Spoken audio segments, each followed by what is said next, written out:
MCG का मैदान, पाकिस्तान की team, nail biting encounters, we have seen this before. हमने तब भी देखा था जब it was Virat Kohli versus Pakistan, हमने आज भी देखा जब it was Pat Cummins versus Pakistan. उस मैच में भी पाकिस्तान के पास ऑलमोस्ट पोर्शन आ चुका था। जब 8 पर 28 चाहिए था, ऐसा लग रहा था कि वो मैच पाकिस्तान के काबू में आ चुका है, लेकिन विराट कोहली ने छीन लिया था। आज भी 155 पर 7 विकेट गिर चुकी थी ऑस्ट्रेलिया की और लग रहा था कि मैच पाकिस्तान के काबू में आ चुका है। हारिस रऊफ ने अच्छी गेंदबाजी की, शाहीन ने अच्छी गेंदबाजी की। हारिस रऊफ का वो ओवर जहां पर हैट्रिक लेते लेते वो चूक गए, वहां से लगा कि मैच आ जाएगा। शाहीन का वो बुलजाई वाला थ्रो, लगा कि यार मैच आ जाएगा। और Kamran Ghulam, he was trying his best with whatever he got. वो वहां पर खड़े होकर के अजीबो गरीब आवाज निकाला। I don't know what he was doing. अगर आप लोगों को पता है तो प्लीज बताना what exactly was he saying. जो भी कह रहे थे इट वाज वेरी वियर्ड जिस तरह से वो साउंड निकाल रहे थे, but yes he was trying to distract Pat Cummins, लेकिन Pat was very focused. Pat ने ये पहले भी करके दिखाया, मतलब पहली बार ऐसा नहीं है जब ऑस्ट्रेलिया को उनके कप्तान ने बचाया हो। चाहे आप एशेस की पारी याद कर लीजिए, चाहे आप वर्ल्ड कप में जब मैक्सवेल ने डबल सेंचुरी लगाई थी तो उनके साथ पैट कमिंस ही खड़े थे, या फिर आपको इंडिया के खिलाफ मैच याद कर लीजिए यहां पर पैट कमिंस लास्ट में खड़े थे। तो पैट कमिंस ने ऐसा काफी बार करके दिखाया है।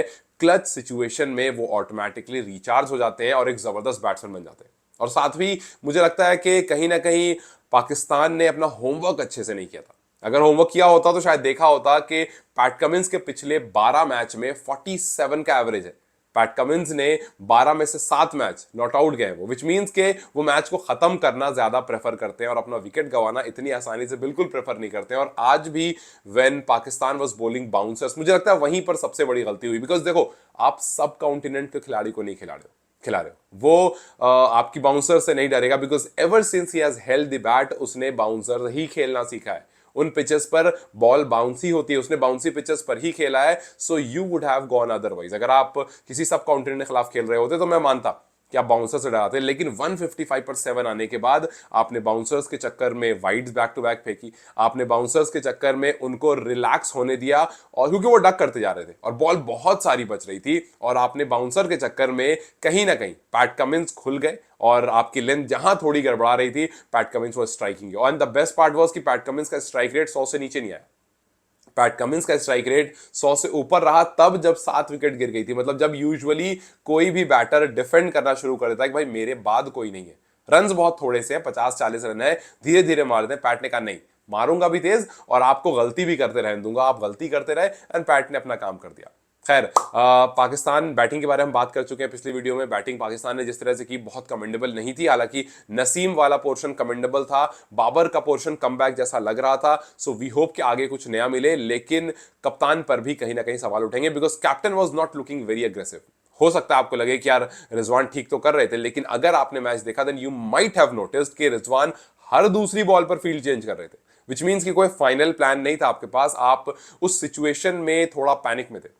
कभी आपने फाइन लेग को ऊपर बुलाया, कभी पीछे भेजा, कभी आपने मिड ऑफ बुलाया, कभी आपने लॉन्ग ऑफ कर दिया, कभी आपने मिड ऑन बुलाया, कभी उनको लॉन्ग ऑन कर दिया, कभी आपने कवर्स पर फील्डर रखा, कभी दाएं कभी बाएं, कभी पॉइंट चेंज। आप लगातार इसमें करते रहे, लेकिन पैट कमिंस ने उसके जब आपने ऊपर बुलाया, पैट कमिंस ने उनके ऊपर से मार दिया। जब आपने पीछे भेजा, पैट कमिंस ने स्पेस से मार दिया। सो यस, आप उस टाइम पर जो भी कर रहे थे, ये दिख रहा था कि आपके पास दो चीज फोकस है। पहला कि हम 4 ही बॉलर्स को यूज करेंगे, आपने उन 4 ही बॉलर्स को यूज किया और आपने बोला ही पोस्ट मैच में कि भाई हमारा प्लान था कि हम 4 ही को यूज करेंगे।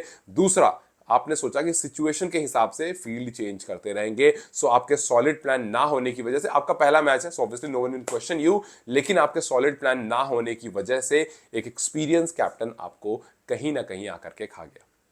I think next match Adelaide में, बट यस, जिस तरह से आज पाकिस्तान ने बॉलिंग की है वो ऑब्वियसली कमेंडेबल है। और वो शायद नसीम की बैटिंग के काफी ऊपर चली गई, वो शायद बाबर के उस नॉक के ऊपर चली गई, वो शायद रिजवान के 44 के ऊपर चली गई, और शायद हारने के बाद भी अगर बात होगी तो गेंदबाजी की होगी। Because they were pretty good you know conditioned bowling, जिस तरह से उन्होंने बॉलिंग की। बिकॉज आप 203 अगर चेज कर रहे हो और ऑस्ट्रेलिया को उस सिचुएशन पर ले आओ जहां से 155 पर 7 हो जाए वो, तो यस, तारीफ होनी बनती है। बट लेट्स सी कि यहां से क्या पाकिस्तान कमबैक करता है, क्या एमसीजी की इस हार से पाकिस्तान कुछ नया लेकर आता है, कुछ नया सीखता है और एडिलेड में आकर के कुछ ऑस्ट्रेलिया को परेशान करने जैसा कर सकता है, या फिर ये 1-0 के बाद 2-0 जैसी सीरीज हो जाए। खराब हो, क्या लगता है, will Pakistan make their comeback or not? मुझे कमेंट्स में जरूर बताएं। Till then you guys take care, I will C